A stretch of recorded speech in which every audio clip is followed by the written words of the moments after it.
testifying lies in a car. It's senseless. No video evidence. No, wait until after the judgment. You don't have evidence to carry the protocol? Then you call the pope. Oh yeah, you know, I listen to Chamberlain, the jack kept the pope while I do power plant. Why you keeping the pope there for? You listen. They're coming to talk to the superintendent, the representative, where they will say they will do they want it, do they want to do that one. Then they try and see about the road condition. Now my market in the bush, all of my blue, my black ball, some of my where you say?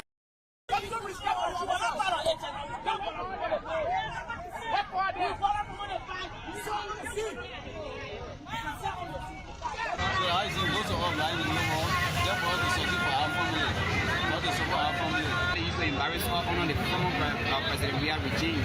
But since the government took over, we don't have freedom in real life. It's a great challenge for us as a motorcyclist and we've gone in real life to say we are failure or foreigner. First of all, I'm a product of the University of Liberia. I have my first degree from there. I have my second degree from there.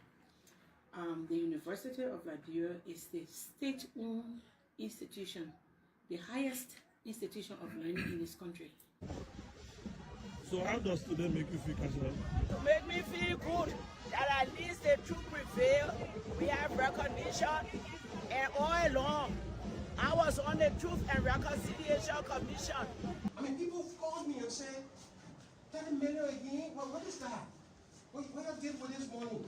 What happened? I said, let me arrest you for 10 million. My sister, 10 million? I didn't do anything with 10 million. 10 million is for the World Food Program. K News comes to you from the News and Current Affairs Department of Cool 91.9. You can listen to K News at 6 a.m., 2 p.m. and 6 p.m. every weekdays as we bring to you your news makers. K News, K News. Get all of the latest in the world of news. K News, K News, K News, K News. From the witness testimony today, I know I'm innocent. A police officer who goes to the bar room 7 different times, testifying lies in a car. It's senseless. No video evidence. No, wait until after the judgment. You don't have evidence to carry the protocol? Then you call the pope. Oh yeah, you know, I listen to Chamberlain, the jack kept the pope while I do power plant. Why you keeping the pope there for? You listen. They're coming to talk to the superintendent, the representative, where they will say they will do they want it, do they want to do that one. Then they try and see about the road condition. Now my market in the bush, all of my blue, my black ball, some of my Where you say?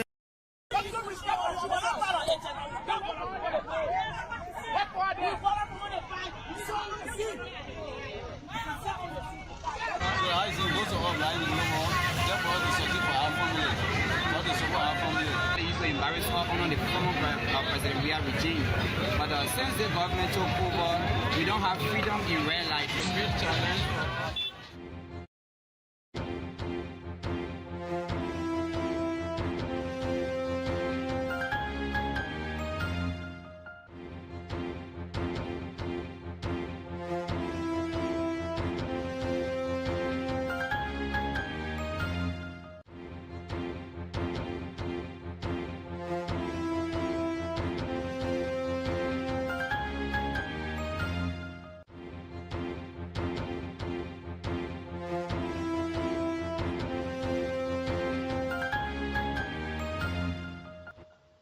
Pleasant good morning from Peaceville outside the nation's capital. This is K News, a 45 minutes of news presentation that brings you the actual voices of the newsmakers here on the station. My name is Winifred Sako. We will take a very short break to be right back. Don't go away.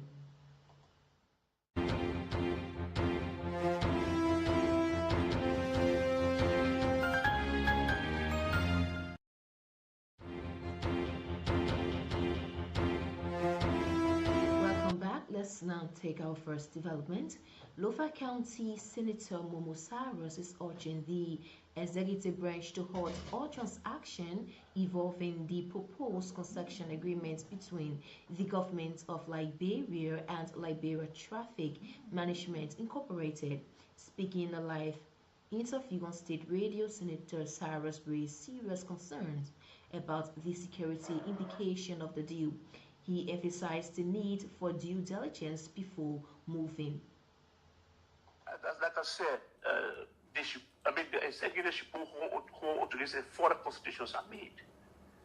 We will have to look at the security implications. We have to be convinced as to whether this particular institution is capable and has necessary security clearances to manage this particular very critical service of our national details.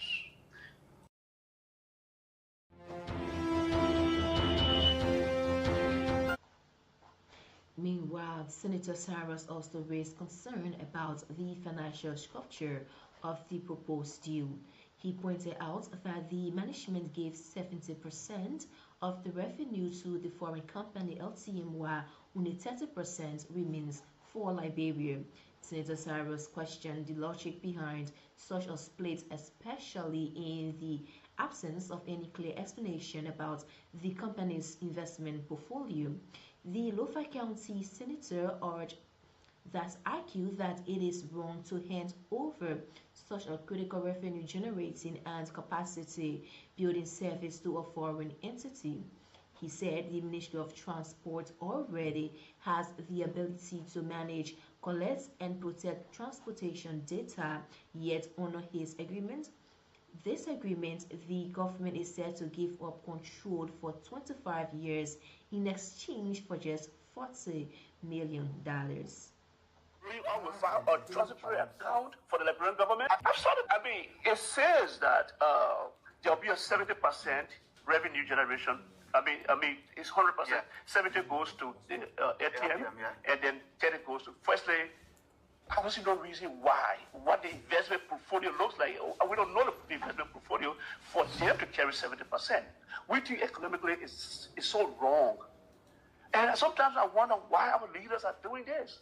Why would you want to give 70? A huge revenue capacity building institution to a foreigner and give them 70%. The information is that Ministry of Transport is capable of raising $10 to $13 million US every year through this process. You give it to a foreigner for 25 years or just a $40 million deal. Think about it. We got to be serious in this country. Any plans to invite authorities of the police? Yes, we're doing that. His Lofa County Senator Momo Cyrus there speaking. The executive director of the National Commission on Disability, Samuel Dean, has called for greater global support for indigenous women living with disability who aspire to leadership roles. Speaking in a press conference in Monrovia, Dean reflected on Liberia's recent participation in the United Nations Forum, where Liberia urged international partners to take concrete action aimed at empowering women with disability, not just through policy statement, but with real-time support. He noted that indigenous women with disabilities continue to be left behind due to financial challenges, stigma, and lack of education. Dean highlighted Liberia's progress, including the appointment of 5 persons with disabilities to key government positions and nearly $1 million US allocated in the fiscal year budget to the Commission. He also praised ongoing support from the U.S. Embassy, Orange Liberia Foundation, and the Lutheran Church in Staten Island for supporting disability initiative in the country. Samuel Dean reaffirmed Liberia's commitment to advancing disability rights both locally and on the global stage. Liberia's vision for disability inclusion has also been reflected in international discourse.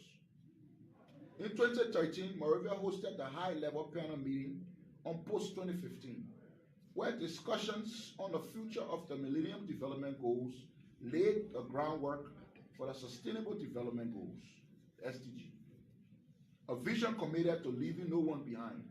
Persons with disabilities were not just passive observers in these conversations. They were active contributors whose voices shaped a global development framework.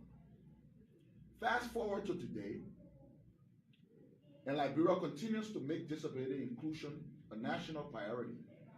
Under the leadership of His Excellency Joseph Yeman Boyka, the beautiful English speaking man, the government wasted no time in appointing 5 persons with disabilities to key positions in strategic government agencies, a testament to their competence and the administration's unwavering belief in inclusive governance. Moreover, inspired by their contribution, Liberia's arrest agenda was redefined as the arrest agenda for inclusive development, reflecting our national commitment to leaving no one behind. A nation rooted in history and commitment to future where no one is left behind. We recognize our challenges, but our resolve is unshaken. Liberia's strides speak volumes. Leadership inspired by compassion, policies driven by justice, and an unshakable belief in the power of inclusion.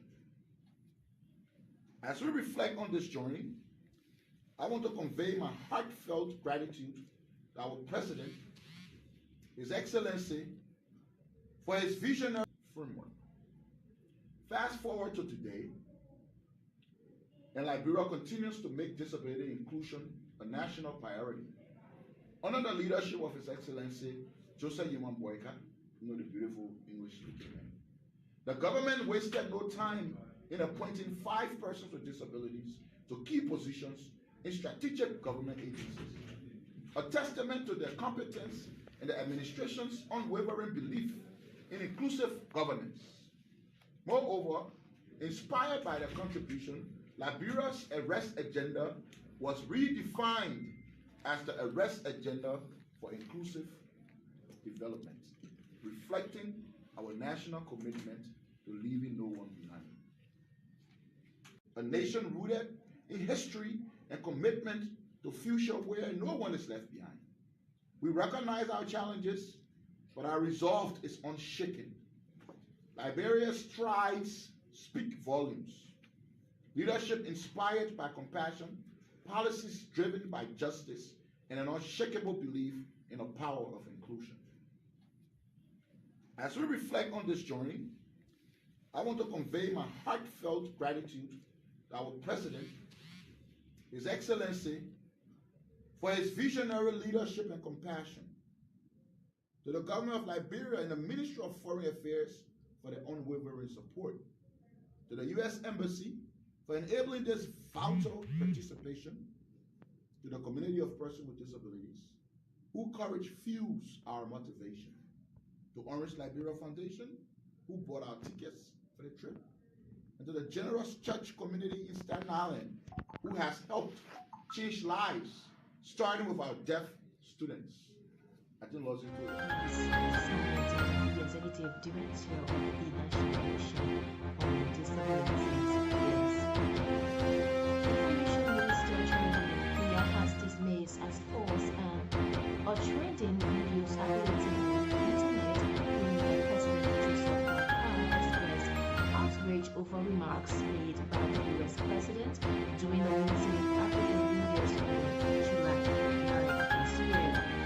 Speaking during the Ministry of Information, Cultural Affairs and Tourism regular press briefing, Mr. Biya clarified that the video is fake and that President Boyka has not granted any interview, podcast appearance or special media engagement regarding the U.S.-Africa meeting. He cautioned both the media and the public to remain vigilant in the spreading such misinformation. According to him, the meeting between President Boyka and the U.S. President was a major diplomatic success and a positive development for Liberia. However, the minister acknowledged that some individuals appeared displeased with the outcome of the meeting and advancing artificial intelligence tools to create deceptive content purporting to be President Boyka. He urged the media to capture content publication and call on citizens to report suspicious material to the appropriate authorities. Since President Boyka and 4 other African leaders were received by President Trump And the particular exchange between President Waka and President Trump led to very huge PR for our country. The views, comments, and attention that are in the millions. Some people are not happy about that. So we see the circulation of a lot of AI-generated videos purporting to be President Waka, expecting outrage, indicating that he felt whatever transpired at the interaction between he and President Trump, insulting, blah, blah, blah, and all kinds of stuff.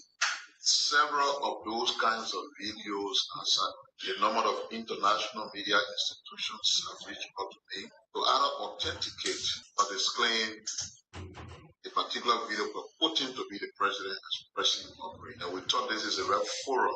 Clear that folks in the media and those who are not in the media got to pay key attention to authentic videos and AI-generated videos.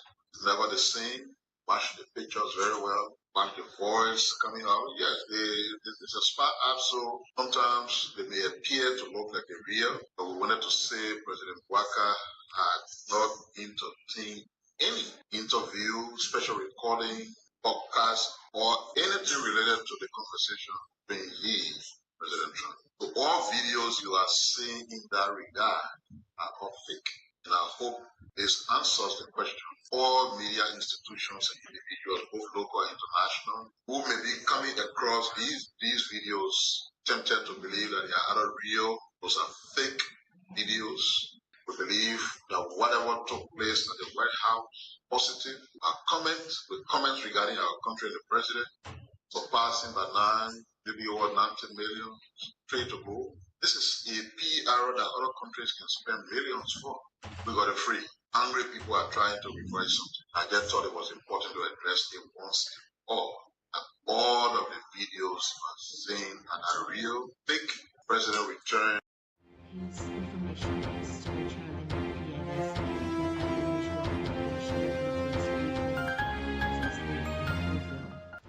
President Joseph Waka's fight against corruption has suspended alleged corrupt officials has been met with sharp criticism over what many critics view as lapses from his government to fast-track investigations and prosecute corrupt suspended officials. Having been steward of the opposition coalition for democratic change, lashed out at the president's fight against corruption, stating that the government has yet to ensure that suspended officials are prosecuted and made to restitute stolen state resources. He said termed the suspension of numerous officials by President Waka as political showmanship. He said the government's fight against corruption will be genuine when they exert equal energy on prosecuting former officials and current officials and ensures that corrupt public servants do not work with impunity. He named the suspension of the Liberia Telecommunication Chairman Abdullah Kamara, the Chief Executive Officer of the National Oil Company, Rosalind Swakoku Dennis, and the Director General of the Liberia Agricultural Commodity Regulatory Authority, Christopher Swakoku, among others, as alleged corruption cases that the government is yet to provide outcomes for and ensure prosecution if proven. The senior lead member of the opposition CDC at the meeting asserted on the local radio outlet and accused the Wakakoon administration of turning a blind eye to prosecuting supporters of this regime. The government is industrializing and legitimizing the fight of corruption. The government is only fighting corruption based on terms and conditions, and not on the terms and conditions of the Liberian people. There are a lot of corrupt elements within the domain of the Unity Party who've been seen and been protected. Why have been suspended? Suspended. Let me tell you this. That is a caricature. It's a mockery to the fight against corruption. It's cosmetic. It's been romantic on the fight against corruption. Let me tell you this. You do not know the scheme yet. You want to let go about suspension. Who told you when you suspend somebody then that is the fight against corruption? We can say it to you. That is not the fight against corruption. where is Mr. Moda today, the former commerce minister? Today, after he has, of course, resigned because allegedly used over 100,000 to purchase a vehicle, and by extension being aided by Domo Jala, the LRA's boss. Where are those two elements today? Are they passing around working with the court of impunity? Are they not passing around working with the court of impunity? Have they been arrested, prosecuted because of corruption? Let's go to the public administration of Road and Jennings. Where is he today? This man admitted before plenary, admitted before the Liberal Senate, that $22.4 million United States were for nail and Sabun simply because this man is a man who is part of the Unity Party cohort. He's part of the criminal cartel of the Unity Party, a cabal that has exploited the state resources and continue to deplete state covers. This man today is not being back. Where is he? He's still walking free and parading with the culture of impunity. He's talking about the fact that they corruption. So we're not talking about mere political showmanship of suspension. And if you cut along all of these corruption allegations in this country, now one person is being placed behind bar from the Unity Party. The only thing we are seeing today, we see political response against former officials of the CDC.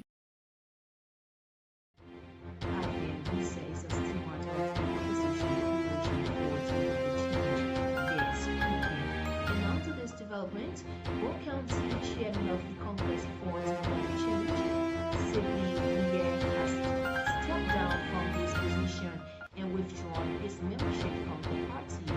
Weir's resignation comes amid news of marginalization and lack of inclusion in the party's internal affairs.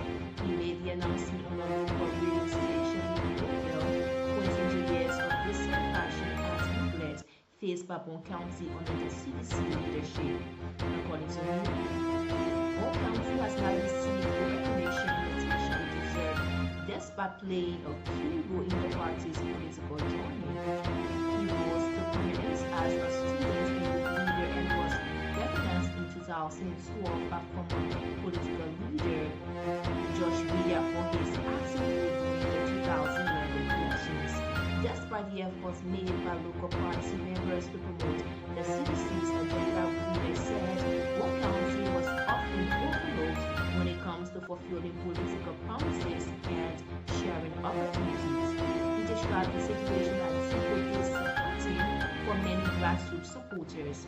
Weir said his resignation is intended to allow him to refocus on his reflection life and to pave the way for a new generation of leadership in Bon County.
outside man are very good friends. I have tried as hard as possible to maintain a cordial relationship with every leader due to my upbringing and my respect.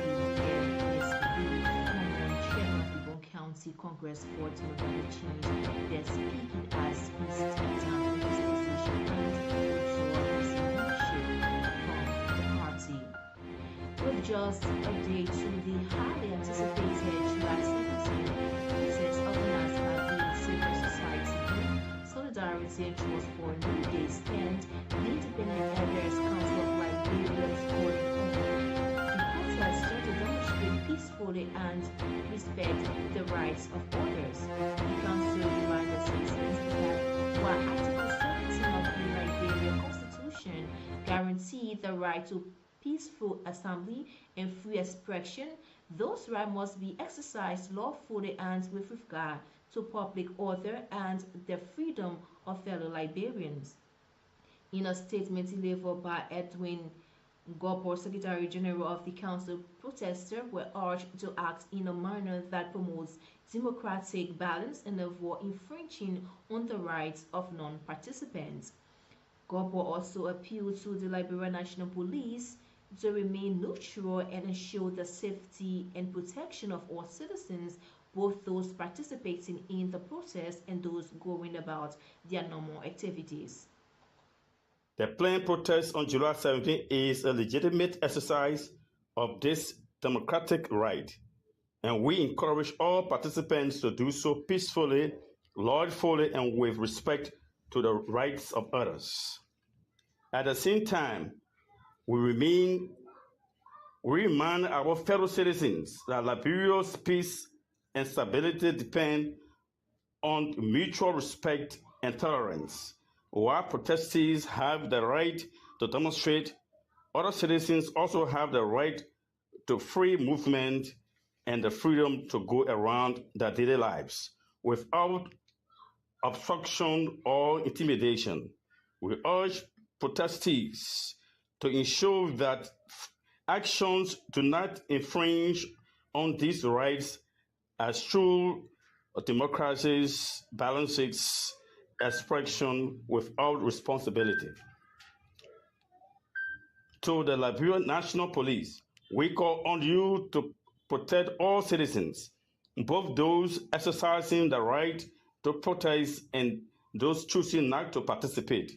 The role as of guardians of peace is critical. We trust that you will act with professionalism, restraint, and fairness to prevent violence or escalation. Likewise, we urge protesters to cooperate with the police, recognizing that the presence is meant to ensure safety for all. Any form of aggression undermines the legitimacy of peaceful demonstrations and risks the harmony we have worked so long to rebuild. Liberia has come a long way from conflict, and our collective future depends on dialogue, not division. Let us use this movement to demonstrate that this agreement can be addressed without violence, without hatred, and respect for the rule of law. Edwin Gobor is the Secretary General of the Independent Elder Council of Liberia. There speaking, the House of Representatives Joint Committee on Transport, Judiciary and Foreign Affairs held deliberations on the ratification of key international aviation protocols and conventions. The move is seen as a major step toward aligning Liberia's aviation standards with global practices. The House reviewed several international agreements, including conventions that address air safety, passenger rights, air navigation, and security protocols. This document forms part of international efforts led by the International Safe Aviation Organization to ensure safety, efficiency, and legal clarity in global air travel. Committee members stressed the urgent need for ratification, citing Liberia's growing role in regional air transport and the importance of staying compliant with international aviation standards. Once ratified, the convention are expected to improve Liberia's airspace governance, attract more international airlines, and strengthen passengers' protection. The Joint Committee will now compile its report and forward its recommendation to the full plenary for consideration. Agree that a document be sent to a joint committee comprising the committees on transport, judiciary, and foreign affairs. The plenary directed that a joint committee reports in 1 week for decision, workings, and findings. The joint committee in its review and scrutiny assessed the protocols and conventions and consulted stakeholders about the relevance of the protocols to the aviation sector in Liberia. These protocols and conventions are meant to make Liberia compliant with the International Civil Aviation Organization. The protocols are also important to attract investors in the sector and ensure Liberia enhances its civil aviation governance and to become an active African member state in the decision-making of the RCAO. These protocols amend the original convention establishing the International Civil Aviation of 1944. These protocols include expansion of RCAO council members from 36 to 40, expansion of the Air Navigation Commission from 19 to 21 experts. The protocols and convention for ratification are as follows. 1. Protocol 58 and 56 of the Chicago Convention. 2. Convention for the unification of certain rules for international carriage by air, Montreal, 28 May 1999. 3. Convention on offenses and certain other acts committed on board aircraft, Montreal 4/4/14. 4. Convention on the marking of plastic explosives for the purpose of detection, Montreal 1/3/91, Metz Convention. 5. Convention on the suppression of unlawful acts relating to international civil aviation, Beijing Convention.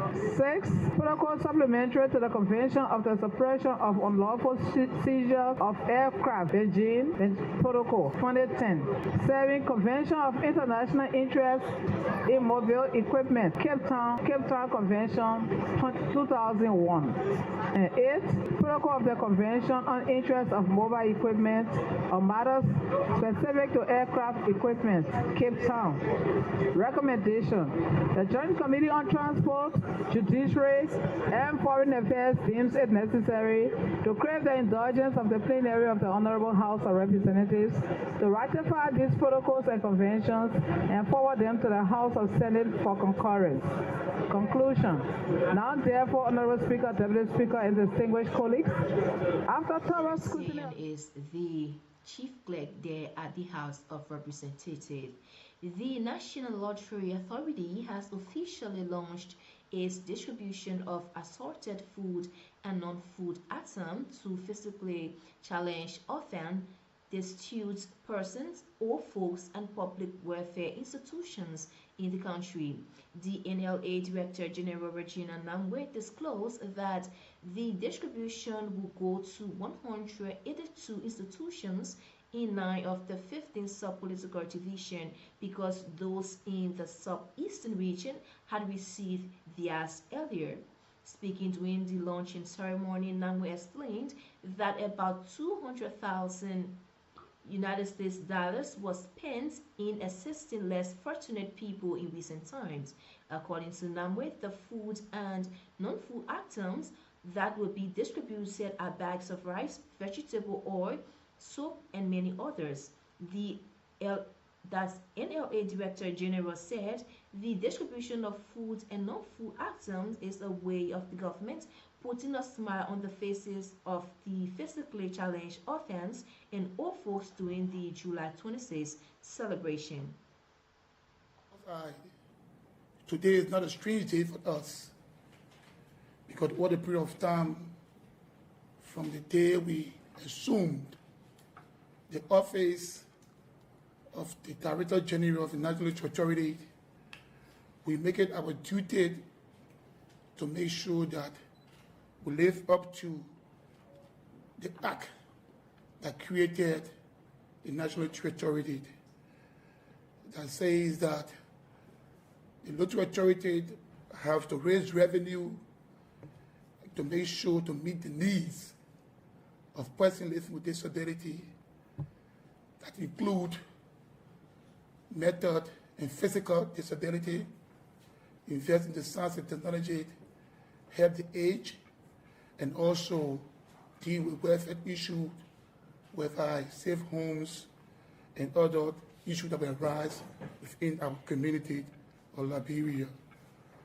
Over the period of time, from the day we assumed office, we have spent over $1 million on this project, meeting the needs of our people, from farming to creating small businesses, and also providing office equipment for organizations on the NUO, and also meeting the needs of our people that work with the General Ministry, work with safe homes and other activities. And also our biggest client, which is the group of 77 over the period of time. So today, we now want to hold you hostage with a lot of speeches. We also want to say thank you also to God. On behalf of the President of the Republic of Liberia, His Excellency Joseph Boakai, President of the Republic of Liberia, also the Vice President Honorable Jeremiah Mankun, who is our direct supervisor, the board, the chairman and board of members of the Lutheran Authority, the office of the Second Lady, and all of the staff of the National Lutheran Authority. We want to use the opportunity to launch the July 26th special food and non-food item distribution to now counties in the Republic of Liberia. Regina Nambe is the Director General of the National Lottery Authority. They're speaking as the institution officially launched its distribution of assorted food and non-food items to 9 of the 15 counties in the country. Well, if you're just joining us, it's a reminder that you are listening to K News at 6.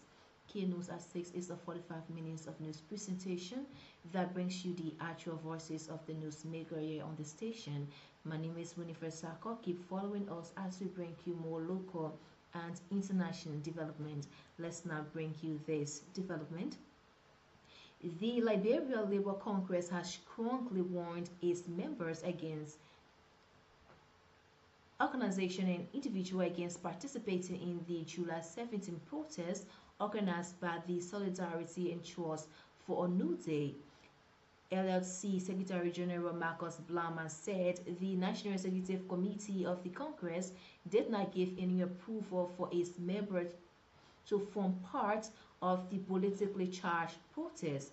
At a press conference held at the LLC office in the township of Ghanansville, Blama pointed out that as a labor union, it is not the business of workers to engage in political activity that will not benefit their interest. The LSC Secretary General assured workers that any problem workers have with the government can be handled through negotiation. This protest, we distance ourselves from it. We don't want anybody from the former timber workers to go in our streets to protest on July 17th for anything. Our issue of payment is before the president, and he's committed to it. And we assure you that don't go in the street for any reason for protest. No. Wait for us, and your plight will be addressed. We also call upon all the workers of Firestone that under my voice this hour, that they should never go to any protest comes July 17th for any reason, for any group.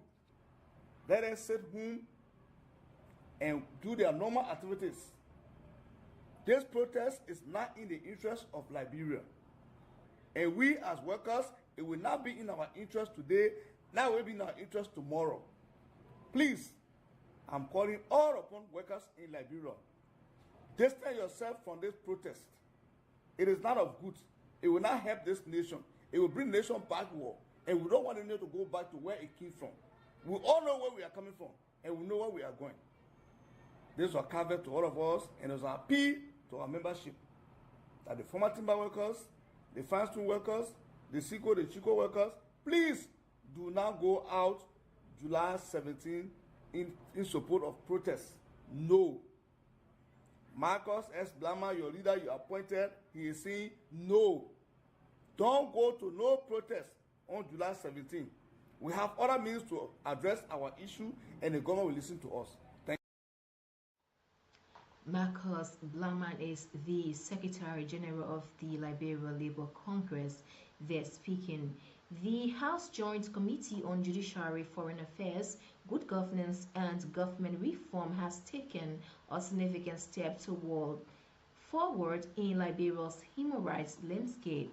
The committee held a public hearing on a perfecter piece of legislation, an act to rectify the protocol to the African Charter on Human and People Rights on the establishment of an African Court on Human and People's Rights. The protocol, originally adopted by the African Union, aims to strengthen the enforcement of human rights across the continent by establishing the Continental Court. If ratified, Liberia will join several African nations in granting African citizens direct access to seek justice at a supernatural level. The committee members emphasized the importance of aligning Liberia's national legal framework with broader African human rights instruments. They also highlighted the court's potential to offer justice where domestic systems may fall short. Critics, however, raised concern about national sovereignty and the implications of binding decisions made by a foreign court. The committee acknowledged these concerns and assured the public that the decision will reflect the country's constitutional values and international commitments. The Joint Committee is expected to submit its final report and recommendations to the full plenary in the coming weeks. If passed, the act will mark a new chapter in Liberia's human rights journey. An act to ratify the protocol to the African Charter on Human and People's Rights on the establishment of an African Court on Human and People's Rights. Report from the Joint Committee on Judiciary, Foreign Affairs, and Good Governance and Government Reform. Introduction. The plenary of the Honorable House of Representatives on Thursday, June 27, 2024, received from the Executive for ratification the protocol to the African Union Charter on Human and People's Rights on the establishment of an African Court on Human and People's Rights. The communication was read, and the plenary, through a seconded motion, agreed that the document be sent to a joint committee comprising the Committees on Judiciary, Foreign Affairs, and Good Governance and Government Reform for scrutiny and report to plenary for decision. Workings and findings. The Joint Committee, in its review and scrutiny, assessed the protocol and consulted stakeholders about the relevance of the protocol to the fight against human rights abuses in Liberia and the African continent. The protocol to the African Charter on Human and People's Rights on the establishment of an African Court on Human and People's Rights is a continental court meant to complement and reinforce the African Commission on Human and People's Rights. It was also noted that Liberia signed this protocol in June 1998, but the legislature has not it to become enforceable in Liberia. The protocol entered into force since January 2004, and 34 African countries have ratified it. The jurisdiction of the court extends all cases and disputes submitted to it concerning the interpretation and application of the African Charter, the protocol, and any other human rights instrument ratified by the states concerned. Honorable Speaker, Honorable Deputy Speaker, distinguished colleagues, we have seen many human rights violations before, during, and after our civil crisis, with some going unpunished or disregarded. These violations, in some instances, are committed by individuals, NGOs, and multinational corporations. A continental jurisprudence is important furniture to these human rights violations that will make perpetrators account for their actions. Honorable Young G. Flomo member sign, Honorable Margaret M. Thomas member sign, Honorable Fode E. Famula member sign, Honorable James N. Kohler on sign, and Honorable Priscilla A. Cooper on sign. Committee on Foreign Affairs. She's Mildred Sion there speaking. The Minister of Gender, Children, Social Protection, Women Horace Colley, has emphasized the urgent need for a national shift toward improving the living conditions of the country's population, especially women, children, and marginalized groups. Speaking at an official program commemorating World Population Day held at the Pinsfield Town Hall, Minister Horace stressed that addressing population growth alone is not enough. Instead, she said Liberia must now focus on the quality of life its citizens live, particularly amid growing social inequality and economic hardship. She highlighted challenges such as harmful traditional practices, abandonment, and poor access to basic services, which she says are undermining national development, especially for women and girls. The minister called on the government and partners to ensure national budgets address real social issues and remove barriers that limit people's potential. She reaffirmed her ministry's commitment to working with development partners to create transformative policies and gender-responsive programs that uplift the most vulnerable. We should be more concerned about the quality of the population than the quantity. Given the persistent challenges and inequalities women, girls, and children face, and of course, these group of people do represent the largest fragment of our population, it is important that budget formulation takes into consideration the need to address the social issues that prevent them from realizing their full potential. The reality of these challenges remind us that data must not only be used for information purposes, but to also drive action, design effective programs, and influence policy that is rooted in the transformation of our population. The government of Liberia, particularly the Ministry of Gender, reaffirms her commitment to working with development partners and multilateral systems to implement transformative policies that address population challenges and foster gender equality. At this point, I'd like to extend heartfelt appreciation to the United Nations Population Fund, the UNFPA, and our international development partners for their continued collaboration, support, and investment in programs that uplift women, girls, and the marginalized population across Liberia. Let me always remind all of us that it is important to remember that a nation that values its children, if you like, younger population, women, girls, is a nation that truly is prepared for the future. At this celebration, I want all of us, especially the young people. She's Gender Minister Women Horace Colley there speaking. And just before we climax to this edition of K News, let's bring you our foreign development here in South Africa, where the President, Cyril Ramaphosa, has suspended Police Minister Sensu Chunu following serious allegations made by General Lantna Wanasi, a top police official.